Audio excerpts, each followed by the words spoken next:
This man sticks his butt out, delivering a huge fart right to his boss's face. But the boss doesn't even flinch. He just presses a button on the remote in his hand, and time goes back to normal. The boss furrows his brow, recalling the taste in his mouth, thinking about his two gorgeous secretaries who sit on his desk every day, flaunting their smooth, long legs. The man feels like he hasn't gotten even yet, so he hits the pause button on the remote again and backhands the boss twice. It all started with that mysterious sample bed. An exhausted Adam collapsed onto it at the mall, and suddenly, he turned to see a mysterious door labeled Universal Goods. The weird old guy, Johnny, took an unpriced remote from the shelf with an eerie warning: free, but no returns. Late at night, while working overtime, the sound of a barking dog suddenly disappeared. The remote's volume button could actually control real-life sounds. The fast-forward button made pets do their business at 5x speed.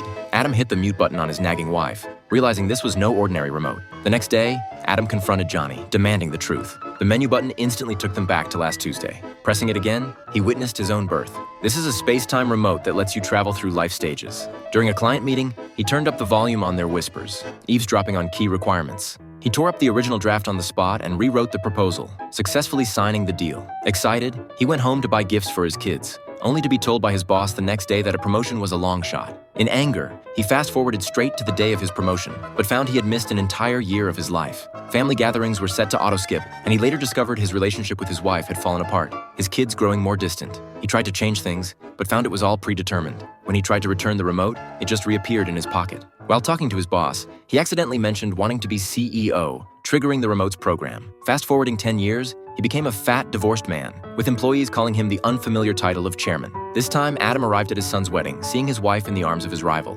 Adam pulled down the rival's pants, trying to win back his wife, but collapsed as his body gave out. On his deathbed, he gave his son the belated advice to prioritize family, not get too caught up in work. Looking at his grown children and wife, he finally said, "I'm sorry," then disappeared into the light with the old man. Waking up again, he found himself in bed. It was all a dream. He rushed out to hug his parents, crying, telling them he loved them. Back home, he woke his wife, announcing he was canceling his overtime plans. He started walking the dog, spending time with family. Finally, he picked up the remote and gently tossed it in the trash. The screen faded to black, leaving a message. Life isn't just about the here and now, it's also about poetry and the far beyond.